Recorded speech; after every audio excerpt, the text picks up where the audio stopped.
When we now come to our time looking at the primary matters in our prophetic genre course, and we've had these sessions before in the other genres, primary matters, the what, the why, and the how. So some of this is going to be review. Some of it will be a little bit new. But the subject, the contextual, and the detail matters, they're still the goal, ultimate goal of the exegetical process. You got to know the foundation. You got to know the structure, right? You got to be able to answer those three questions. But when you answer those questions, or to get to those questions, you have to make sure you've done the process before that. I mean, this should not be new to you. And in this course, we've talked about something in a sense a little bit maybe new to you, as the synthesis part. We had that in our previous session. But you got to answer these questions. You got to get to the what, the why, and the how. And the way you do that is you got to complete the whole exegetical process. So you start with the narrative and the poetical analysis, and that includes textual observations. That will include significant words. That will include the history and culture. You're dealing with the context of the passage by doing those things. I mean, you're dealing with it all. And then you add in what you've learned in sermon analysis, what you've learned in foretelling analysis, and how all of that came together to see the full structure of the passage. It all comes into that conclusion. And then you put it together with synthesis. So you bring all those individual exegetical steps together and tie it in with what you've learned about the overall structure of the passage. And then you bring it together with synthesis.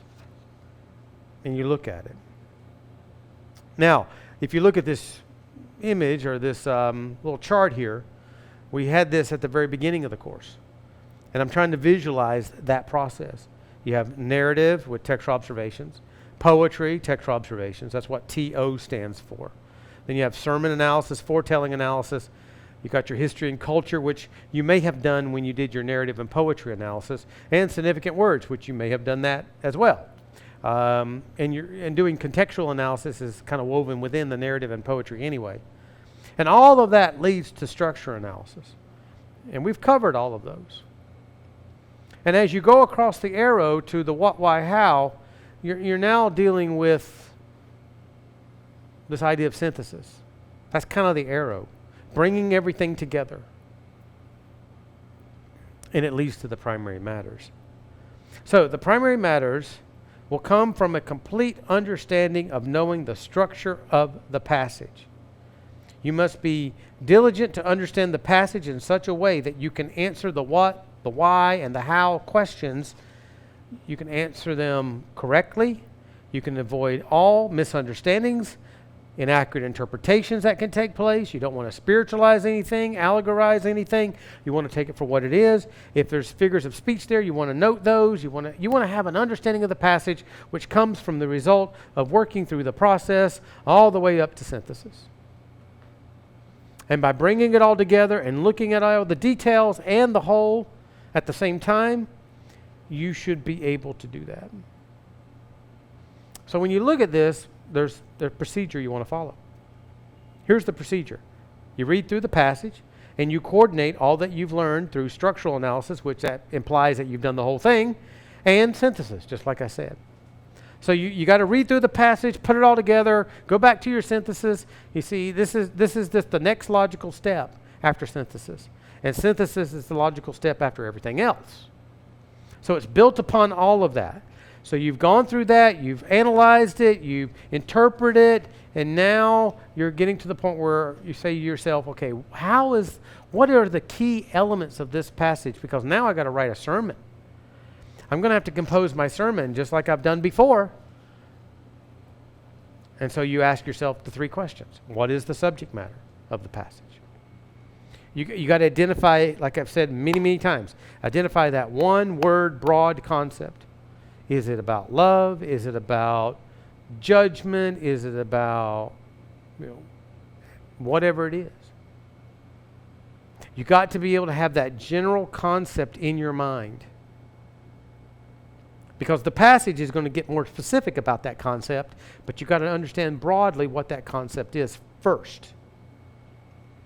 Then you're going to go to the why question. The why question is, why did the author address that subject matter? Okay, he's talking about love, or he's talking about judgment, or he's talking about ministry, or he's talking about salvation. Whatever the general concept is, he talked about that for a reason. There was a purpose that he was trying to accomplish by addressing this subject matter.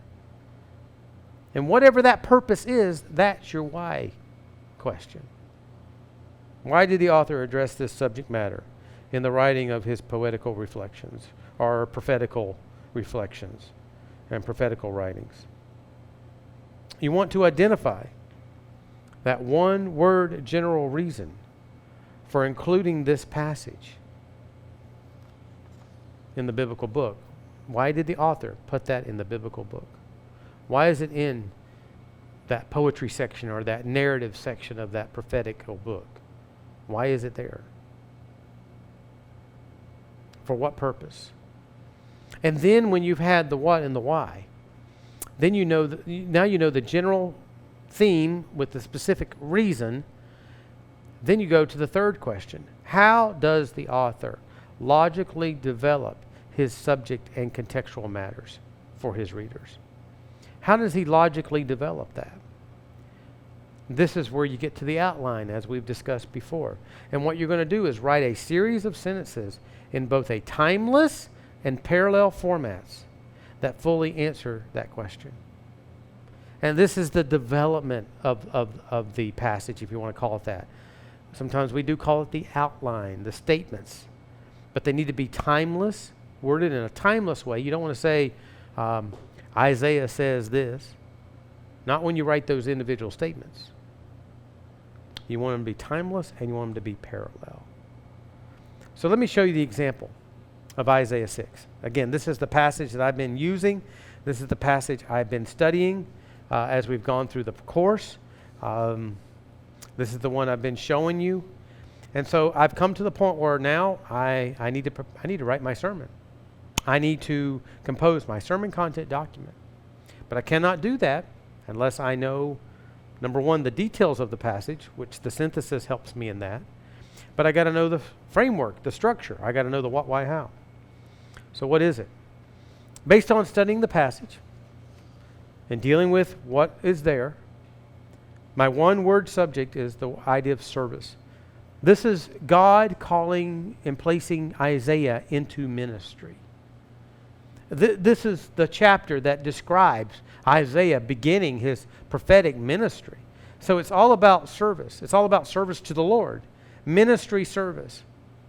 I just singleized it down to the word service, but you could call it ministry or ministry service, or you could say service to the Lord, I guess. But I wanted to try to stick with one and choose one word that would best describe it, so I dealt with service. But why did the author deal with that? What prompted him? Why is this there? Because what's happening here? What's going on? God is calling Isaiah to the ministry, to service. But what is he doing in that calling? He's preparing him for it. This is preparation for service. That's what this is about. This passage is about being prepared to serve the Lord. What is it going to take to serve the Lord? How to best be prepared. Then when I get to the detailed matters, you can see I write some kind of paragraph here. And it's in this paragraph, yes, I can bring in Isaiah. I can talk about him. But you'll notice that the statements, the rationale statements, are worded in a timeless way and a parallel way. We'll get to that in a minute. But let me just read to you my little paragraph. So this is kind of like trying to summarize the chapter, summarize the passage, while I'm leading to the development, to the specific how statements. The prophet Isaiah was allowed to view angels worshiping the Lord in heaven, right? It says that there. He heard the angels pronounce to him, to God, that God is holy, holy, holy. Upon seeing this event, Isaiah realized the reality of his own sinfulness. If he sees the holiness of God, he's realizing his own sinfulness in light of that. But the Lord in his grace spiritually cleansed Isaiah and prepared him for how he, Isaiah, would serve him, God, the remainder of Isaiah's earthly life. Isaiah's preparation for service to the Lord was focused upon two specific truths. And these truths are the same truths that would define how we can be prepared for service. Truth number one, there must be a willingness to serve the Lord. If you look at Isaiah chapter 6, verse 8, Isaiah says, "Here am I, send me." Isaiah has been spiritually cleansed. His guilt has been atoned for, the text says. And now, God says, who will go for us? Who will tell people about the saving grace of God? Who will tell people about what is true? Who will tell people about what they need to hear? Isaiah says, "Here am I, send me." Here am I, send me. So there must be a willingness to serve the Lord. Number two, truth number two, there must be a procedure for serving the Lord. And that's the remainder of the chapter. What's that procedure? God tells Isaiah, you go and say this. You go tell this to the people. When God calls you for service, He prepares you for that. And the way He does that, He works with your will to make you willing to do it. And then He gives you a procedure. Whatever your specific ministry might be. You're in this class, you may be preaching, right? You're a pastor. God called you to the pastoral ministry. And the procedure that you need to follow is preach the word as it's been written to the people that He has for you. Isaiah is going to go to the people that God sent him to, the people of Israel, the southern kingdom, and he was going to go preach to them. And God gave him the words to say. God's given us the words to say. It's His Holy Bible, Genesis to Revelation. So there's a procedure to follow, and there's a willingness that you have to have. That's God preparing Isaiah for ministry, for service, and that's God preparing us for service. You know, people in your congregation, God prepares them for ministry, God prepares them for service. They may not be a pastor or have a vocational ministry like that. But as they are working and out in the workplace, or if they're at their school or their family, that's their ministry. That's their life. And God prepares you for that. And God can change your ministry, right? He can move you from one church to another. He can move you from one place to another. He leads and He guides, and you have to follow. That's how this works. So that's the what, the why, and the how. Now, since I have that framework, now I can begin to work through the introduction, the body, and the conclusion of my sermon. Begin to work through those steps.